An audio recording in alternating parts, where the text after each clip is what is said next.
Sebelumnya perkenalkan, nama saya Wahidatul Aini dari Galeri Investasi Bursa Efek Indonesia, Bursa Efek Aktiva. Nah, di sini saya diberikan amanah oleh Bursa Efek untuk memberikan pengetahuan kepada teman-teman semua mengenai sekolah pasar modal. Sebelumnya teman-teman di sini pernah ikut sekolah pasar modal yang satu? Baik. Udah ada yang tahu apa itu pasar modal?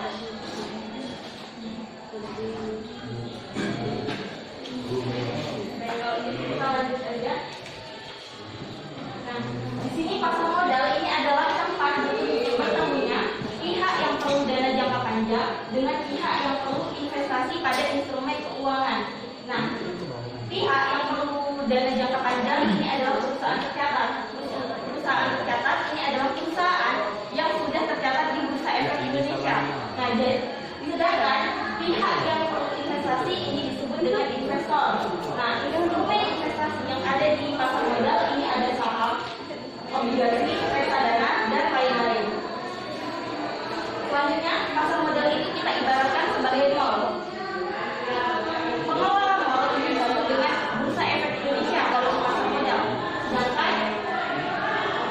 Sedangkan toko yang ada di mall ini disebut dengan perusahaan sekuritas yang memperjualkan barang-barang yang didagangnya. Kemudian barang yang diperdagangkan ini disebut dengan emiten, dan pembeli-pembeli yang ada di mall ini disebut dengan investor. Nah, ini ada visi dari Bursa Efek Indonesia, yaitu menjadi bursa yang kompetitif dengan kredibilitas tingkat dunia. Saat ini di Bursa Efek Indonesia atau di pasar modal ini sudah ada 9.318.746 investor. Ini tercatat di Juli 2022, dan setiap tahunnya investor di Indonesia ini semakin meningkat. Setelah itu ada manfaat dari pasar modal bagi masyarakat Indonesia itu sendiri. Ini bisa menciptakan lapangan kerja atau profesi. Kenapa? Hal ini karena ketika kita menginvestasikan dana kita ke perusahaan dan perusahaan tersebut mendapatkan dana dari kita, hal itu bisa membuat perusahaan tersebut berkembang dan menjadi besar. Nah, karena perusahaan yang besar pasti membutuhkan tenaga kerja. Nah, dari sinilah kita bisa menciptakan lapangan kerja. Bagi investor sendiri itu bisa menciptakan sarana investasi. Bagi emiten, ini penyebaran kepemilikan seluruh lapisan masyarakat. Jadi masyarakat di Indonesia ini bisa memiliki perusahaan-perusahaan yang ada di Indonesia. Selanjutnya, bagi pengusaha ini sumber pembiayaan, dan bagi negara ini keterbukaan dan profesionalisme iklim usaha yang sehat. Karena keterbukaan ini akan menciptakan iklim usaha yang sehat. Nah, ini ada produk-produk yang diperdagangkan di Bursa Efek. Yang pertama ini ada saham, kemudian ada obligasi, reksadana atau ETF, dan produk keuangan lainnya. Kawan-kawan, di sini ada konsep dasar saham. Di sini kita bisa lihat, di sini ada tukang bakso ya, bakso Solo ya. Nah, dia ingin membuka usaha bakso ini membutuhkan dana sebesar 8 juta, tapi dia hanya memiliki dana sebesar 1 juta saja. Karena kekurangan 7 juta, akhirnya dia membuat teman-temannya ini, 7 orang temannya ini menanamkan modal ke usahanya sebesar 1 juta. Semakin lama, usaha bakso ini berkembang menjadi dua kali lipat. Yang tadinya cuma 1 gerobak, sekarang menjadi 2 gerobak. Nah, yang tadi investasinya dari 7 orang temannya ini 1 juta, sekarang naik jadi 2 juta karena usaha baksonya ini berkembang. Setelah kita mengetahui hal tersebut, kita harus tahu apa manfaat berinvestasi di saham. Yang pertama, ini ada capital gain. Capital gain ini adalah selisih dari harga jual dengan harga beli, di mana harga jualnya ini lebih besar daripada harga belinya. Kemudian ada dividen. Ini adalah bagian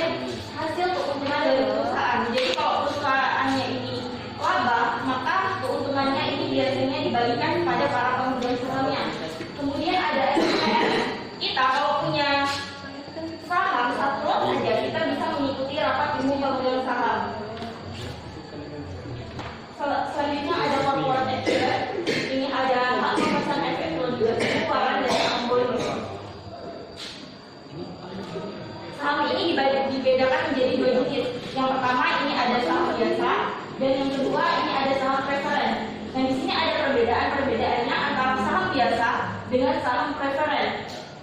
Saham biasa ini kita bisa ikut RUPS, tapi kalau saham preferen ini kita nggak bisa ikut RUPS. Dan juga kalau kita punya saham biasa itu kalau perusahaan mengalami likuidasi atau bangkrut itu hak kita atas aset perusahaan itu terakhir, sedangkan saham preferen ini diutamakan. Nah, saat ini di tahun 2022 ada 810 emiten yang tercatat di Bursa Efek Indonesia seperti Bank BRI, KLB Pharma, BCA, BRI, dan masih banyak lainnya. Ini ada contohnya ya.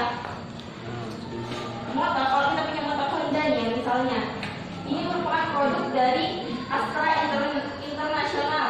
Nah, kode sahamnya ini ada ASII. Pada tahun 1993, 500 lembar saham Astra ini yaitu sebesar 8 juta dengan harga 16.000 per sahamnya. Kemudian saat ini di tahun 2022 saham dari Astra ini naik sebesar 4.105%. Artinya apa? Berapa banyak keuntungan yang kita dapat dari investasi di saham ini? Tinggi sekali kan? Ini juga ada contoh dari Bank BCA, AIPO BPCA pada tahun 2000. AIPO ini adalah penerbitan saham untuk pertama kalinya, yaitu sebesar 1.400 per lembar sahamnya. Saat ini di tahun 2022 harga pasar dari saham BCA ini sebesar 7.350 per lembar sahamnya. Artinya dia naik sebesar 209 kali. Selain ada keuntungan di investasi, ini juga ada risikonya. Yang pertama ini adalah capital loss. Capital loss ini kebalikan dari capital gain. Jadi harga jualnya ini lebih rendah daripada harga belinya. Kemudian ada perusahaan pilot atau perusahaan bangkrut, yaitu proses di mana perusahaan memiliki kesulitan untuk membayar utangnya. Selain produk dari saham, kemudian di pasar modal ini juga ada yang namanya obligasi. Jadi obligasi ini adalah surat utang jangka menengah hingga panjang yang dapat dipindah tangankan. Ini ada konsep dasar dari obligasi. Kalau yang tadi itu kan usaha bakso, ini ada contohnya, ada bubur ayam. Bapak ini membutuhkan dana sebesar 6 juta, tapi ia hanya memiliki dana sebesar 1 juta saja. Akhirnya ia meminjamkan kekurangan uangnya ini 5 juta kepada kawan-kawannya, yaitu sebesar 1 juta, 1 juta, 1 juta. Nah, keuntungan dari obligasi ini adalah Bapak ini harus membayarkan bunga atau kupon kepada si yang memberi pinjaman. Obligasi ini dibedakan beberapa jenis. Yang pertama ini berdasarkan penerbitnya, yaitu obligasi korporasi dan obligasi negara. Berdasarkan jenisnya ini ada obligasi konvensional dan sukuk. Kalau konvensional ini tidak membutuhkan underlying aset, dan sukuk ini biasanya efek syariah. Obligasi syariah ini membutuhkan underlying aset. Jadi underlying aset ini adalah objek yang menjadi dasar transaksi penerbitan sukuk. Contohnya itu objeknya itu tanah, bangunan, proyek pembangunan atau jasa. Selain dua hal tersebut ada juga yang namanya reksadana. Jadi reksadana ini adalah sarana untuk menghimpun dana dari masyarakat yang memiliki modal yang ingin diinvestasikan. Kemudian dana ini akan dikelola oleh yang namanya manajer investasi. Jenis-jenis reksadana ini ada 4. Yang pertama ini ada reksadana saham, reksadana pendapatan tetap, reksadana mata uang, dan reksadana campuran. Di setiap reksadana ini memiliki tingkat risiko yang berbeda-beda. Di saham ini tingkat risikonya paling tinggi dan yang paling rendah ini ada di pasar uang. Manfaat dari reksadana saham ini adalah Kerja portofolio kita ini dikelola oleh manajer investasi, kemudian mudah dijalankan, dan diversifikasi investasi dengan dana yang terjangkau. Kemudian ada indeks saham. Jadi indeks saham di sini adalah indikator dari pergerakan harga dan kinerja saham atau sekumpulan saham. Nah, indeks saham ini dibagi menjadi dua. Ada yang non sektoral dan ada yang sektoral. Yang non sektoral ini contohnya ada IHSG, LQ45, IDX 30. Kalau yang sektoral ini ada dari sektor energi, konsumen, perindustrian dan lain sebagainya. Di indeks non sektoral ini contohnya ada IDX 30. Ini indeks ini adalah kumpulan 30 saham yang paling liquid dan berfundamental yang baik. Begitu juga dengan LQ45, ini adalah kumpulan 45 saham yang paling liquid dan punya fundamental yang baik.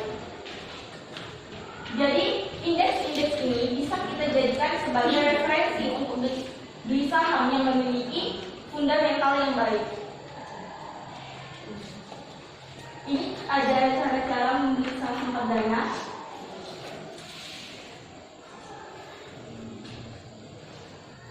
Nah, ini ada pasar sekunder Bursa Efek Indonesia, pasar reguler. Ini segmen perdagangannya yaitu lot. Satu lot itu sebesar 100 lembar saham.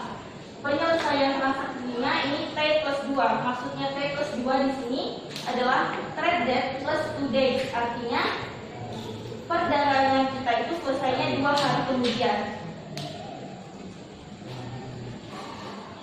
Ini ada jadwal transaksi perdagangan di Bursa Efek Indonesia. Ini ada Senin sampai Jumat, dan sesi pertama ini dari jam 9 sampai jam setengah 12, kemudian jam setengah 12 sampai jam setengah 2 ini istirahat, kemudian buka lagi sesi 2 yaitu setengah 2 sampai jam 3 kurang 10 menit.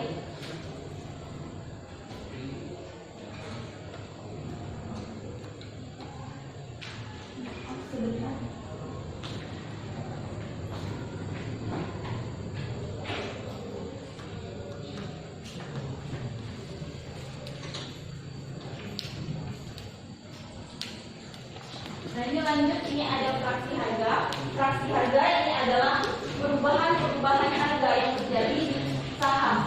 Dengan harga pokok harga dengan di bawah 200 rupiah, ini perubahan harganya yaitu 1 rupiah. Jadi kalau misalkan ada harga saham dengan harga 50 rupiah, kalau kita mau belinya dengan harga 50, kemudian kita mau jual di 51, 52 itu bisa. Kemudian ada auto rejection system. Saham dengan rentang harga 50 sampai 200 ini auto rejectionnya ini adalah 35%, dan auto rejection bawahnya ini adalah 7%. Begitu juga dengan rentang harga saham lainnya.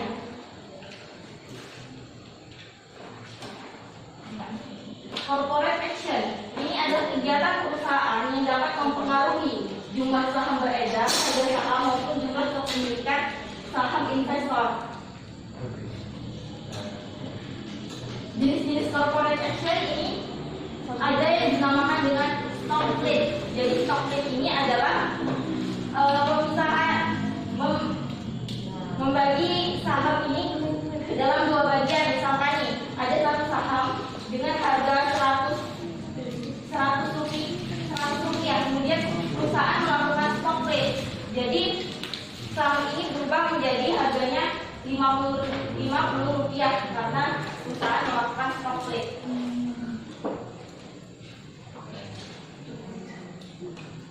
Struktur pasar modal di Indonesia ini ada OJK, ID Clear atau clearing penjaminan hak Indonesia, kemudian ada Bursa Efek Indonesia, kemudian ada KSEI atau Kustodian Sentral Efek Indonesia, ada juga perusahaan efek, lembaga penunjang, profesi penunjang, emiten dan investor. Nah, di sini tugas utama dari OJK ini adalah melakukan pengaturan dan pengawasan terhadap pasar modal di Indonesia. Nah, OJK ini bukan hanya di pasar modal aja ya, lembaga-lembaga keuangan lainnya. Bursa Efek Indonesia sebagai fasilitator yang menyediakan sarana-sarana tempat investasi bagi investor di Indonesia. Kemudian ada lembaga penyimpanan dan penyelesaian.